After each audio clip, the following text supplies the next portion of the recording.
첼시가 조 2위가 됐네요? 좀 충격적이죠. 네. 사실 조 1위를 무난하게 유지할 거라고 생각했어요. 유벤투스전 또 보면 4대0의 대승을 경기력도 거뒀고, 좋았고 그리고 제니트하고 말메가 첼시하고 유벤투스하고 체급차가 꽤 컸어요. 많이 컸죠. 일단 제니트도 1승을 그 전까지만 거뒀는데 그 1승이 말메한테만 거둔 승리였고 네. 요즘에 챔피언스리그에서 제니트는 힘을 좀 잃었습니다. 음. 두 시즌 연속으로 4위로 탈락을 했었기 때문에 그래서 제니트도 전력이 아래고 말메도 마찬가지고 네. 그래서 좀 당연히 첼시가 이 제니트와 말메는 그래도 잡아내면서 조 1위를 유지할 거라고 생각했는데 결국 2위가 됐어요. 이러면 네. 유벤투스를 4대0으로 잡은 것에 보람이 하나도 없어집니다. 네, 뭐 이따가 한 번 더 얘기하겠지만 베르너가 진짜 베르넌 잘했어요. 지금 경기 본 것 중에 첼시 이적 이후에 거의 네. 베스트 폼이라고 해도 이번에 무방할 진짜, 정도로 네. 괜찮았는데 이게 무승부가 기록이 되면서 좀 묻혀버렸죠. 그렇죠. 그리고 오히려 팀은 조금 이제 어려운 상황에 놓이게 됐는데 네. 하나하나 이제 체크를 해보겠습니다. 라인업이 근데 충격적이었어요. 네. 자, 일단 먼저 짚고 넘어가야 되는 게 사우니게스가 결국 윙백을 띄웠습니다.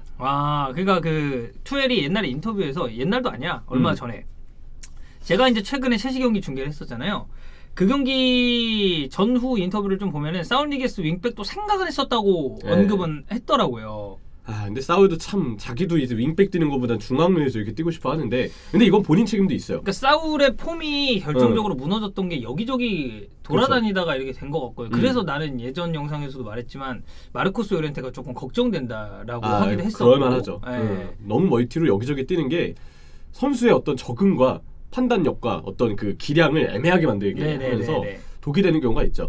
근데 사우니게스는 정말 중앙 미드필더를 뛰고 싶어서 임대를 결정했지만 중앙에 기회를 잡았을 때 너무 못했잖아요. 다 못했죠. 나온 경기 중에 잘한 경기가 없었어요. 하나도 없었어요. 그러니까 이거 지금 윙백 첼시에 와서 윙백에 뛰는 거는 일정 부분 본인 책임도 있다. 오케이. 분명 그거는 어쩔 수 없는 부분이고 라인업 변화를 보겠습니다.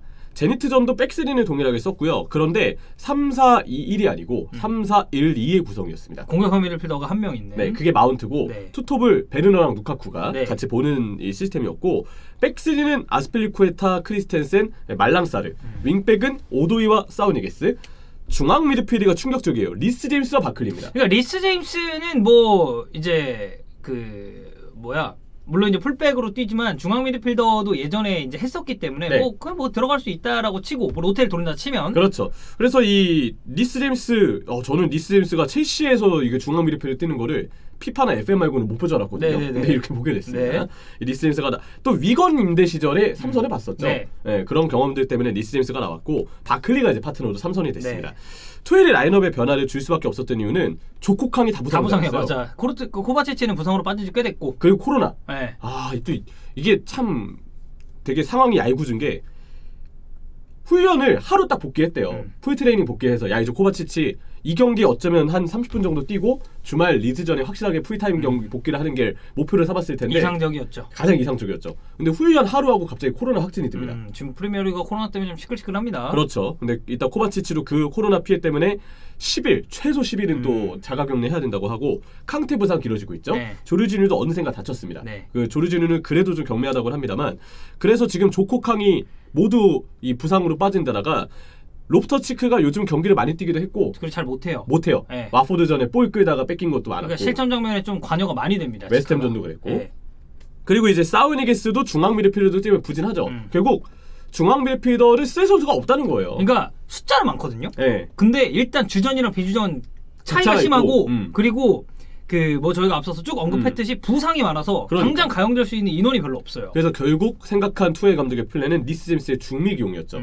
그래서 새로운 중원 옵션을 찾아야 되기 때문에 제임스를 썼고 제임스에 대한 평가를 하자면 저는 너무 모처럼 이제 미드필더를 뛴 거기 때문에 되게 오랜만이잖아요. 잔실수가 나올 수 있는 부분은 이해가 돼요.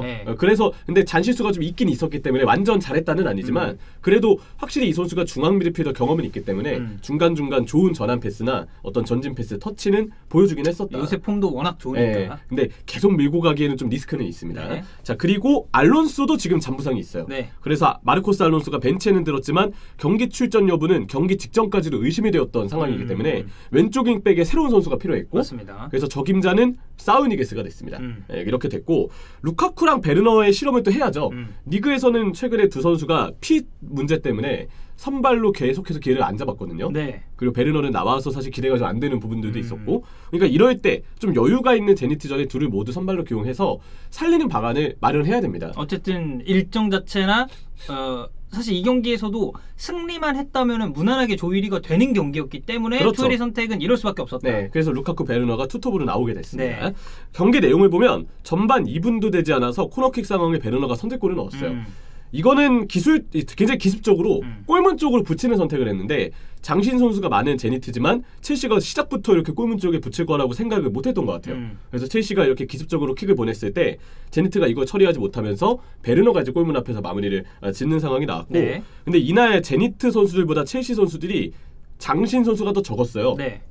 갈수록 세트피스는 좀 미미했고 문제는 경기력도 점점 미미해졌습니다. 시간이 지나면서 첼시는 밸런스에 문제가 발생했어요. 일단 바클리가 중앙 미드필더에 있는 것부터가 문제죠. 바클리는 되게 못했던데. 네, 이번에 그 실점의 빌미가 또 됐어요. 볼 뺏겨가지고. 네. 그리고 그 장면도 사실 사우니게스의 행패스 선택도 미스였어요. 네. 바클리한테 주는 선택을 한 것도 판단 미스였다.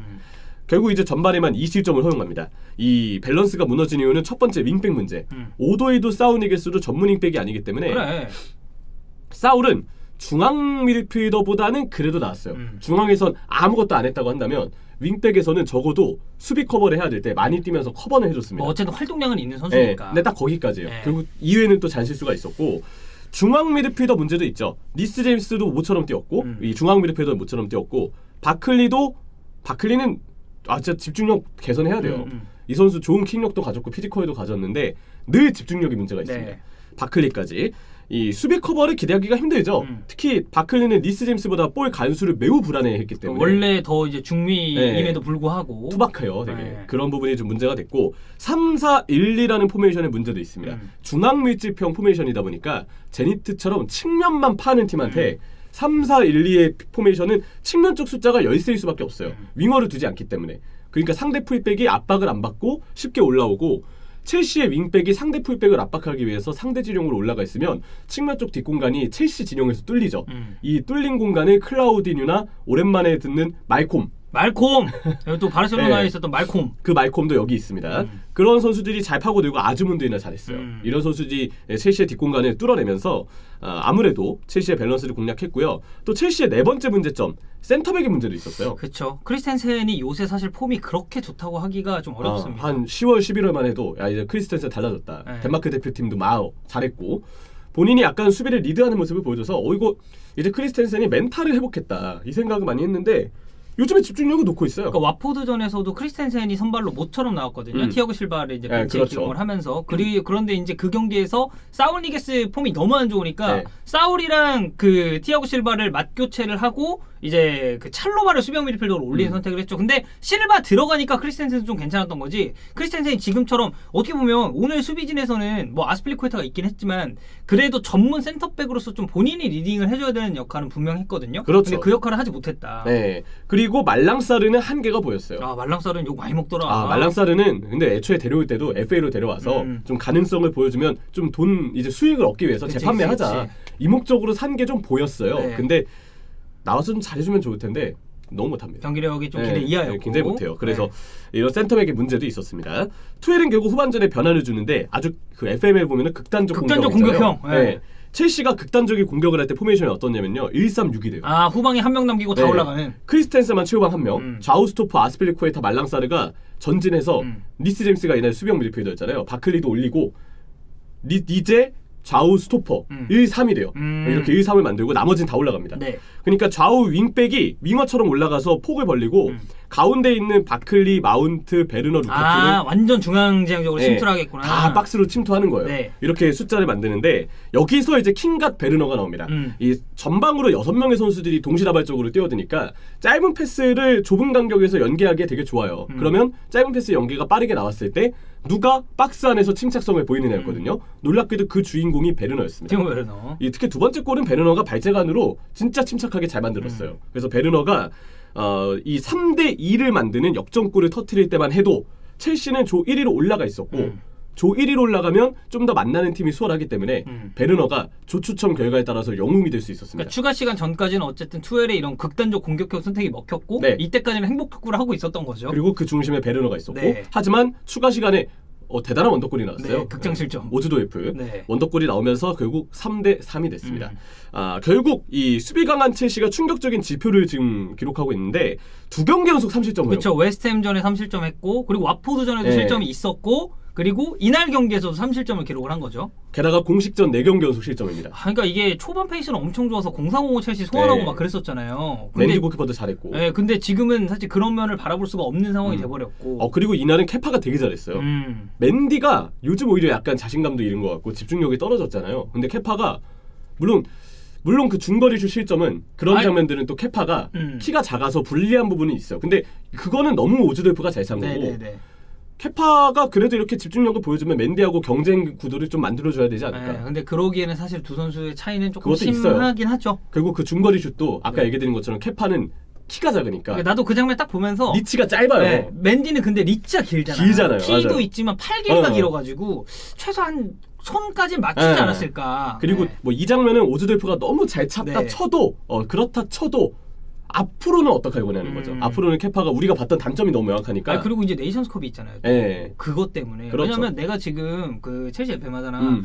맨디가 그 네이션스컵 나갈 거 차출해가지고 케파를 그러니까. 썼는데 망했거든요. 그 그래. 일정이. 그 약간 그 아쉬운 기억이 있겠네요. 존나 열받았어요 진짜. 맨유랑 그 리그컵 그러니까. 하는데 막 케파 여기 네. 가랑이 사이로 쳐올리고 이래가지고. 근데 뭐 제가 얘기 드리고 싶은 거는 당연히 맨디가 계속 나와야 되겠지만 네. 케파가 일단 이날 활약을 해줬고 그런 부분에서 맨디가 좀 집중력을 가져가줬으면 좋겠다. 그쵸? 그리고 만약에 맨디가 웨스트햄전과 같은 실수를 또 범한다면 그때는 진짜 케파를 잠깐이라도 써야 될 수도 있어요. 네이션스컵 이전에라도. 근데 그 웨스트햄전 사실 마샤키가 어떻게 그 지점을 또 노려가지고 그건 대단했죠. 페이크 한번 쓱 준 다음에 바로 그냥 니어포스를 붙여버린 거 아니야? 그거 진짜 약간 이렇게 탑스핀 걸리듯이 이렇게 뚝 떨어졌잖아요. 맞아. 대단한 완전 킥이었고. 원더골이었어요. 맨디의 실수는 이제 그 첫 번째 실점이었죠. 볼 끌고 있다가 뺏겨가지고 맞아, 먹혔던. 맞아요. 페널티킥을 주었던 그 그쵸. 아쉬움이 좀 있었습니다. 그래서 이제 그 러시아 현지 중계 제작이었거든요. 제니트가 골을 넣었는데 바로 투엘 감독을 클로즈업해서 보여주더라고요. 뭐 이해할 만하죠. 네, 스토리를 잡아준 것 같고 저는 보면서 든 생각이 짠했습니다. 이 부상자가 많아서 사실 다 이 사단이 나는 거거든요. 그러니까 좀 임기응변을 한 건데 어찌됐건 할 수가 3대3 없어. 근데 무승부. 이거 이 이상으로 손 쓸 수가 없어요. 뭐 어떻게 여기서 어떻게 더 돌립니까? 이 상황을 확실히 이해할 수 있는 게 지난 시즌 리버풀이 이랬거든요. 그 리버풀은 내가 봤을 때 센터백 부상이라 더 심했지. 네, 그러니까 여기 완전 모여서 당했죠. 근데 네. 지금 첼시는 중원이 너무 심각하게 다치고 있어요.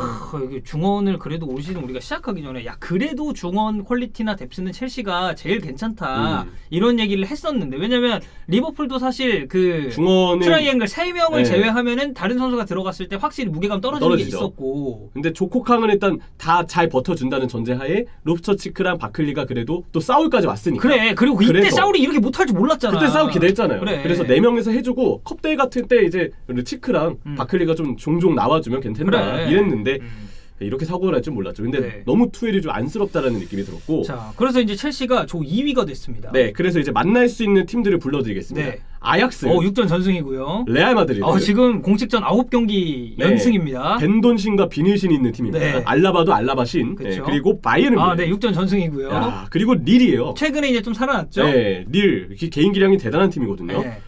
잉글랜드 세 팀은 같은 나라 팀들이기 때문에 못 만나고요. 첼시가 못 만납니다. 근데 잉글랜드 세 팀이 모두 다 지금 1위를 차지했기 때문에 그러니까 첼시 입장에서는 일단 세 팀을 못 만난다고 봐야 되고 같은 조였던 유벤투스도 못 만나죠. 그러니까 남은 네 팀이 딱 아약스, 레알 마드리드, 바이에른 뮌헨, 릴이에요. 그래도 여기서 조금 행복 회로를 돌린다 치면은 릴 만나는 게 세 맞아요. 팀보다는 수월하죠. 네. 근데 아약스, 레알, 바이에른 뮌헨 이 죽음의 세 팀을 만날 가능성이 무려 75%나 됩니다. 그러니까 레알 마드리드도 셰리프전에서 사고가 나긴 했지만 최근 경기 네. 공식전 12경기 무패예요. 잘해요. 네, 경기력도 엄청 좋고. 네. 너무 지금 상황이 좋지 않아졌다. 진짜 16강 대진 큰일 났고 잉글랜드 팀 중 유일한 조 2위가 됐다는 것도 불명예스러운 기록이지 않을까 싶습니다. 네, 어쨌든 뭐 첼시가 지금 상황인 만큼 네. 일단 주말 리그 경기 먼저 조금 봐야 될 것 같고. 리즈전이에요. 그리고 그리고 압박 많이 하는 팀. 다음 주에 주중 리그가 또 있어요. 그렇죠. 프리미어 리그가. 네. 그래서 첼시 입장에서는 뭐 챔피언스리그 16강도 중요하겠지만 어쨌든 그건 좀 나중에 생각할 문제고 당장 있는 리그 경기에서 어떤 라인업을 들고 나올지가 좀 궁금하긴 합니다.